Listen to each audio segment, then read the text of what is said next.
새벽 기도 시작하겠습니다. 하나님 아버지 앞에 나아가는 이 시간 가운데 하나님의 은혜와 하나님의 성령의 임재가 함께하기를 간절히 구합니다. 우리가 매일마다 하나님의 말씀을 읽을 때 하나님이 어떠한 분인지를 더 알게 되고 우리의 믿음이 더 굳건해지는 시간, 하나님의 시간이 될 수 있도록 주님 이 시간 붙들어 주시고 성령으로 충만케 하여 주옵소서. 살아계신 우리 주 예수 그리스도의 이름 받들어 기도합니다. 아멘. 오늘은 욥기 16장 1절에서 17절입니다. 욥기 16장 1절에서 17절까지의 말씀입니다. 욥이 대답하여 이르되 이런 말은 내가 많이 들었나니 너희는 다 재난을 주는 위로자들이로구나. 헛된 말이 어찌 끝이 있으랴. 네가 무엇에 자극을 받아 이같이 대답하는가. 나도 너희처럼 말할 수 있나니 가령 너희 마음이 내 마음 자리에 있다 하자. 나도 그럴싸한 말로 너희를 치며 너희를 향하여 머리를 흔들 수 있느니라. 그래도 입으로 너희를 강하게 하며 입술의 위로로 너희의 근심을 풀었으리라. 내가 말하여도 내 근심이 풀리지 아니하고 잠잠하여도 내 아픔이 줄어들지 않으리라. 이제 주께서 나를 피로하게 하시고 나의 온 집안을 패망하게 하셨나이다. 주께서 나를 시들게 하셨으니 이는 나를 향하여 증거를 삼으심이라. 나의 파리한 모습이 일어나서 대면하여 내 앞에서 증언하리이다. 그는 진노하사 나를 찢고 적대시하시며 나를 향하여 이를 갈고 원수가 되어 날카로운 눈초리로 나를 보시고 무리들은 나를 향하여 입을 크게 벌리며 나를 모욕하여 뺨을 치며 함께 모여 나를 대적하는구나. 하나님이 나를 악인에게 넘기시며 행악자의 손에 던지셨구나. 내가 평안하더니 그가 나를 꺾으시며 내 목을 잡아 나를 부서뜨리시며 나를 세워 관역을 삼으시고 그의 화살들이 사방에서 날아와 사정없이 나를 쏘므로 그는 내 콩팥들을 꿰뚫고 그는 내 쓸개가 땅에 흘러나오게 하시는구나. 그가 나를 치고 다시 치며 용사같이 내게 달려드시니 내가 굵은 배를 꿰뚫어 내 피부에 덮고 내 뿔을 티끌에 더럽혔구나. 내 얼굴은 울음으로 붉었고 내 눈꺼풀에는 죽음의 그늘이 있구나. 그러나 내 손에는 포악이 없고 나의 기도는 정결하니라. 아멘. 오늘 엘리바스가 이미 어제 규정했던 하나님은 이래야 된다. 하나님은 권선징악 또 인과응보의 하나님이다. 이런 하나님이 되셔야만 하고 이렇게 되실 때 하나님은 하나님으로서의 자격이 있다. 어떤 이런 규정을 하는 엘리바스에 대해서 욥은 철저하게 부정하고 싶은 마음뿐이에요. 그래서 2절에 이런 말은 내가 많이 들었나니 너희는 다 재난을 주는 위로자들이로구나. 헛된 말이 어찌 끝이 있으랴. 네가 무엇에 자극을 받아 이같이 대답하는가. 왜 말도 안 되는 이야기로 하나님을 규정하고 상자 안에다가 하나님을 집어넣고 이런 하나님이다라고 이야기하며 자신 바로 욥을 핍박하느냐, 나를 핍박하느냐. 너희들이 모르는 하나님을 너희는 안다라고 이야기하고 있을 뿐이다. 하나님은 상자 안에 우리 인식 안에 넣을 수 있는 분이 아니다. 그런 이야기를 하는 거죠. 물론 그들의 어떤 이야기가 완전히 이해가 안 가는 건 아니에요. 왜냐하면 나도 그랬을 것 같다 라고 세번역에 보면 4, 5절에 욥이 이야기하기 때문이죠. 너희가 내 처지가 되면 나도 너희처럼 말할 수 있을 것이다. 나도 너에게 마하고 말을 퍼부으며 가엾다는 듯이 머리를 내저을 것이다. 내가 입을 열어 여러 가지 말로 너희를 격려하며 입에 발린 말로 너희를 위로하였을 것이다. 나도 아마 이걸 직접 겪지 않았으면 너희들처럼 말하고 너희들처럼 행동했을 것이다. 그러면서 욥은 하나님은 너희가 아는 그러한 모습의 하나님이 아니다. 그러면서 하나님을 이야기하는데 바로 그 하나님은 하나님을 믿는 자, 어떻게 보면 하나님 안에 거한 자를 너무나도 시련 가운데 주실 수 있는 하나님이다. 너희들이 생각하는 하나님이 아니다 라고 이야기하는 거죠. 그러면서 자신의 고난에 대해서 이제 나열하기 시작해요. 7절 이제 주께서 나를 피로하게 하시고 나의 온 집안을 패망하게 하셨나이다. 이 이야기를 들으면 어떻게 들립니까? 하나님 그 믿는 이를 기진맥진하게 하시고 그 가정을 풍비박산 내버리시는 하나님이시다. 이렇게 돼버리는 거예요. 8절에는 주께서 나를 시들게 하셨으니 이는 나를 향하여 증거를 삼으심이라. 바로 하나님은 믿는 이인 나를 시들게 하시고 나를 대적하시는 분이고 9절에 그는 진노하사 나를 찢고 적대시하시며 나를 향하여 이를 갈고 원수가 되어 날카로운 눈초리로 나를 보시고 나를 원수로 그리고 나를 찢고자 하시는 나에게 분노를 퍼부으시는 분이 바로 하나님이시다. 그래서 12, 13절에 내가 평안하더니 그가 나를 꺾으시며 내 목을 잡아 나를 부서뜨리시며 나를 세워 관역을 삼으시고 그의 화살들이 사방에서 날아와 사정없이 나를 쏘므로 그는 내 콩팥을 꿰뚫고 그는 내 쓸개가 땅에 흘러나오게 하시는구나. 완전히 전쟁터에서 하나님이 허락하셔서 그 화살들이 나를 향해 날아오고 나는 관역이 돼서 그 화살들에 완전히 관통당하는, 사륙당하는 무참한 어떤 무자비한 모습으로 그 자신의 모습을 표현하고 있는 거죠. 그래서 14절에 그가 나를 치고 다시 치며 용사같이 내게 달려드신다. 그러니까 나의 얼굴은 울음으로 붉었고 내 눈꺼풀엔 죽음의 그늘만 있구나. 완전히 어떻게 보면은 우리가 생각하는 하나님의 묘사하고는 정반대의 이야기를 하고 있어요. 우리가 알고 있는 시편 91편 보면 오늘 욥이 하는 이야기하고는 완전히 정반대의 하나님을 이야기하고 있습니다. 시편 91편 2절부터 6절이에요. 나는 여호와를 향하여 말하기를 그는 나의 피난처요 나의 요새요 내가 의뢰하는 하나님이라 하리니 이는 그가 너를 새 사냥꾼의 올무에서와 심한 전염병에서 건지실 것이미로다. 그가 너를 그의 것으로 덮으시리니 네가 그의 날개 아래에 피하리로다. 그의 진실함은 방패와 손방패가 되시나니 너는 밤에 찾아오는 공포와 낮에 날아드는 화살과 어두울 때 퍼지는 전염병과 밝을 때 닥쳐오는 재앙을 두려워하지 아니하리로다. 화살을 두려워하지 않고 전염병과 어둠을 두려워하지 않는 것은 하나님이 나의 방패가 되어주시기 때문이다라고 시편 91편에서 고백하고 있어요. 근데 욥은 거꾸로 이야기하는 거예요. 그 바로 화살을 퍼붓는 원수를 보내셔서 나를 그렇게 사륙하시는 이가 하나님이시다. 방패가 아니라 하나님은 화살이시다라고 거꾸로 이야기하고 있다라는 거죠. 그러면서 그렇게 죽어가는 가운데 17절에 그러나 내 손에는 포악이 없고 나의 기도는 정결하니라 이렇게 마무리를 쳐요. 이렇게 마무리가 되면 어떻게 느껴지냐면 하나님은 죄 없는 이를 학대하시고 분노하시고 그에게 화살을 퍼붓는 이해 안 가는 하나님이 되어버리는 거예요. 어떻게 보면 이 욥이 하고 있는 말이 너무나도 하나님에 대한 묘사를 치고는 너무 지나친 거 아닌가라는 생각이 들 수도 있죠. 너무 하나님을 어떻게 보면 끔찍한 존재로 만들어버리고 있다라는 거죠. 게다가 자신은 결백하다 이렇게 이야기하는 것도 어떻게 보면 참 공감하기 힘든 부분이 있죠. 우리가 로마서 3장에 보면 로마서 3장 9절부터 11절에 그러면 어떠하냐 우리는 나으냐 결코 아니라 유대인이나 헬라인이나 다 죄 아래 있다고 우리가 이미 선언하였느니라. 기록된 바 의인은 없나니 하나도 없으며 깨닫는 자도 없고 하나님을 찾는 자도 없고 다 치우쳐 함께 무익하게 되고 선을 행하는 자는 없나니 하나도 없도다.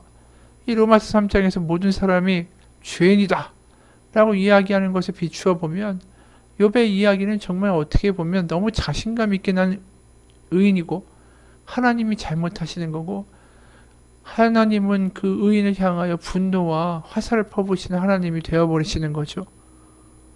이걸 도대체 어떻게 이해해야 됩니까? 욥이 하나님에 대해서 오해하고 있는 거 아닙니까? 지나치게 말하고 있는 건 아닐까요?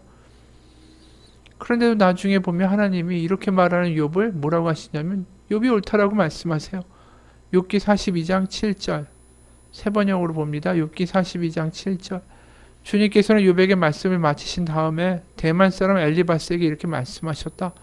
내가 너와 너 두 친구에게 분노한 것은 너희가 나를 두고 말을 할 때에 내 종 욥처럼 옳게 말하지 못하였기 때문이다. 하나님의 반응도 의외죠. 욥이 이렇게 말한 게 옳다라고 말씀하시는 거예요. 욥이 말하고 있는 것을 보면 너무나도 끔찍한데 하나님에 대하여. 근데 왜 하나님은 이 욥이 옳다라고 이야기하실까요? 욥이 지금 이렇게까지 하나님을 화살을 쏘시고 믿는 이를 찢으시고 분노하고 진노를 퍼부신 하나님이다라고까지 말하는 이유가 욥이 그런 하나님이다, 이런 하나님이 맞다 이렇게 주장하고 있는 것은 아니기 때문이에요. 왜 이런 이야기를 극단적으로 밀고 나가냐 하면 욥의 세 친구들이 말하는 이야기에 반대하기 때문이에요. 욥의 세 친구들은 공히 말하는 게 뭐냐 하면 하나님은 권선징악 인과응보의 하나님이다. 근데 욥은 뭘 말하고 싶은 거냐 하면 이해할 수 없는 하나님이다라는 거죠. 엘리바스나 너희가 말하는 것처럼 어떤 공시간에 들어가서 이렇게 움직이셔야만 하고 이렇게 움직이시는 너희가 빤히 아는 그런 하나님이 될 수 없다. 너희가 생각하는 거 전혀 다르게 움직이시는 하나님이다 하면서 그 극단적인 예를 보여주는 거죠. 하나님을 믿는 이인데 이런 일을 당하지 않느냐. 야, 너희가 이해할 수 있니? 너희가 이해할 수 있는 하나님이 아니잖아. 이거 지금 너무나도 어이가 없잖아. 너희가 이해할 수 있다는 것 자체가 교만이야. 이 이야기를 하고 싶어 하는 거예요, 지금. 그래서 내가 아무런 포악이 없고 17절에 나의 기도는 정결하다. 이야기를 하는 게 내가 선하고 내가 의인이고 내가 흠결이 없고 내가 완벽하다라는 이야기를 하고 싶어 하는 게 아니라 바로 인과 응보라는 그 상자 안에서 하나님을 만들어가고 이런 하나님이 되어야 된다는 너희의 이야기가 틀렸다. 이게 지금 인과 응보로 작동하지 않는다. 나는 지금 죄가 있어서 죄가 가득해서 하나님 앞에 벌받고 두들겨 맞는 게 아니라 하나님이 다른 뭔가가 있어서 우리가 예측할 수 없는 하나님의 이 생각과 계획이 있으셔서 하나님이 움직이시는 것이다. 그런 하나님을 너희가 인정해야 된다. 지금 나는 하나님을 어떤 상자 안에 넣고 이해하려는 짓을 하지 않는다. 너희들이 그걸 좀 알았으면 좋겠다라는 이야기를 지금 그들에게 하고 있는 거죠. 결국 쉽게 요약하면 이 동료들은 상자 안에 있는 하나님을 이야기하고 강조하는 거고요. 욥은 상자 바깥의 하나님, 우리가 상자 안에 넣을 수 없는 하나님을 이야기하고 싶어 하는 거예요. 그러다 보니까 이야기가 극단적으로 나가는 거죠. 세 친구들의 반대 방향으로 나갈 수밖에 없는 거예요. 의인은 복받아야 되는데 아니야, 의인인데 이렇게 하나님 앞에 고난을 받을 수 있어. 이 이야기를 하고 싶어 하는 것이다 라는 거죠. 그럼 하나님이 왜 욥이 네가 말하는 게 옳다라고 이야기하시냐면, 욥이 지금 이 이야기를 하는 이유는 뭐냐면 하나님을 포기해서 이 논리를 가지고 이야기하는 게 아니에요. 난 그런 하나님이 싫다. 너희도 하나님 그런 하나님을 믿냐? 내가 믿는 하나님은 전혀 예측할 수 없고 무서운 하나님이야. 이 이야기를 하고 싶어서 하는 게 아니라 하나님이 때로는 우리가 이해 안 가고 하나님이 하시는 일 가운데 전혀 설명이 안 된다 할지라도 그래도 난 그 하나님을 난 믿고 있어. 이 이야기를 하고 있는 거예요, 욥은 지금.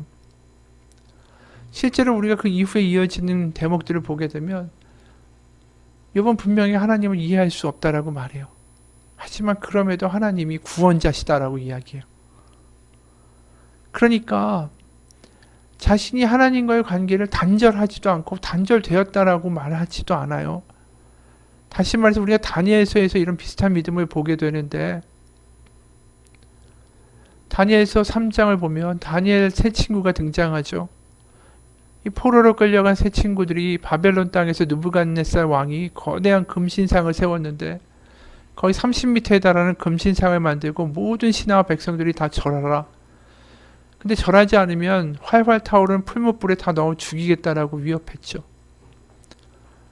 그런데 이 세 친구들이 그 명을 거절하는 거죠. 왕이 불러다가 위협을 해요. 너희가 내가 만든 신상 앞에서 절하면 좋지만 너희가 만약 절하지 않으면 즉시 너희를 맹렬히 타는 풀무불 가운데 던져 넣을 것이다. 그러면 능히 너희를 내 손에서 건져낸 신이 누구겠느냐?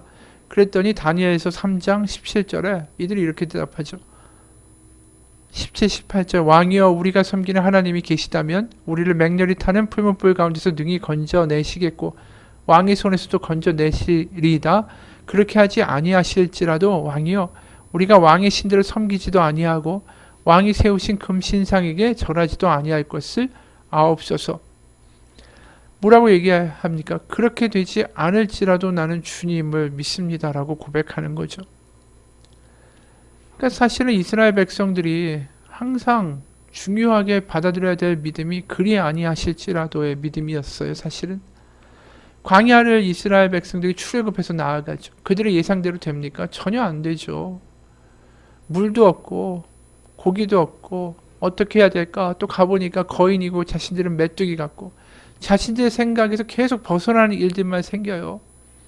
뭔가 10가지 재앙을 통해서 우리를 광야로 이끄셨으면 하나님이 또 재앙을 일으키실 수 있다면 기적도 일으키실 수가 있어서 자신들이 원하는 계획과 원하는 방식으로 자신들이 원하는 것을 해주면서 뭔가 자신을 확확 끌어갈 수 있는 그런 신이 되어주기를 바랬는데, 그러니까 금송아지도 만든 거 아니에요? 근데 하나님이 통제가 안 되는 거예요. 광야에 나와보니까 이해가 안 가는 거죠. 광야에서 배워야 될 건 뭐냐면 그리 아니하실지라도 하나님이 옳다. 그걸 고백할 수 있는 믿음이 되기를 하나님이 원하신 거죠. 십계명이 결국 뭡니까? 하나님밖에 없다. 하나님이 답이다. 하나님이 옳다. 이게 십계명이에요, 결국은. 그 십계명을 완전히 자기들 안의 것으로 만들어갈 때 결국 믿을 수 있는 고백, 나올 수 있는 고백은 뭐냐면 그리 아니하실지라도 하나님이 옳습니다. 그 고백이죠. 욥이 보여주고 있는 고백도 그거예요. 우리가 예상할 수 없는 일들을 당합니다. 우리가 예상할 수 없는 일들, 환난을 당합니다. 하지만 그것이 하나님이 안 계신다는 뜻이 아닙니다. 그런 상황에도 하나님은 분명히 계시고 하나님의 뜻이 있습니다. 그러니까 욥은 하나님을 끝까지 포기하지 않아요. 친구들하고 싸우는 이유가 뭔데요? 만약에 하나님을 포기했으면 가버려. 그래, 난 죄 없는데 하나님이 날 쳤어. 이제 너희들하고 대화 안 할 거야. 그리고 하나님에 대해서도 얘기 안 하겠죠. 지금 계속해서 새 친구들한테 떠들고 이야기하고 대화가 계속되는 이유는 뭐냐 하면 그가 하나님을 포기하지 않았기 때문에 이 대화를 하고 있는 거예요. 하나님을 포기했으면 애초에 이 대화가 지속되지도 않습니다. 그는 그리 아니하실지라도 하나님을 아직도 붙들고 있는 믿음을 보여주고 있는 거죠. 그래서 욥이 옳다라고 하나님이 욥기 42장에 그렇게 말씀하시는 거예요. 바리새인도 마찬가지죠. 바리새인들이 예수님을 왜 죽였습니까? 이미 이야기한 것처럼 이런 하나님이 되셔야만 하고 이런 하나님이 돼야 이해할 수 있고 이런 하나님이 아니라면 난 믿을 수 없다. 그러니까 예수님은 귀신의 수하에 존재하는 자고 그러니까 죽이는 게 하나님의 뜻이다. 그게 바리새인들이 말한 거 아니에요. 우리에게 결국은 욥기를 읽으면서 항상 우리 가운데 떠올려야 될 건 그리 아니하실지라도